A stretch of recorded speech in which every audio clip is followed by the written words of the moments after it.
Macam mana caranya untuk kita melengkapkan segitiga Pascal? Segitiga Pascal ini dibentuk oleh dua syarat. Di mana syarat yang pertama ialah nilai di luar mestilah bermula dengan 1 dan berakhir dengan 1.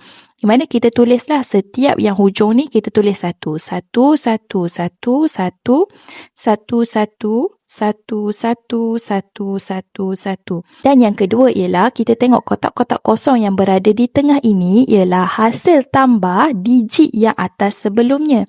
Jadi macam mana caranya untuk kita nak tahu nilai kosong dekat tengah ni ialah di mana kita kena menambahkan 1 dan 1. Jadi 1 tambah 1 kita dapat 2.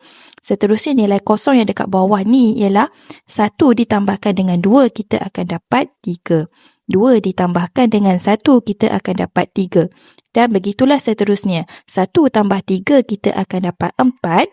3 ditambahkan dengan 3 kita akan dapat 6. 3 ditambahkan dengan 1 kita akan dapat 4. Seterusnya yang bawah 1 ditambahkan dengan 4 kita akan dapat 5. 6 ditambahkan dengan 4 kita akan dapat 10. 6 tambah 4 kita dapat 10.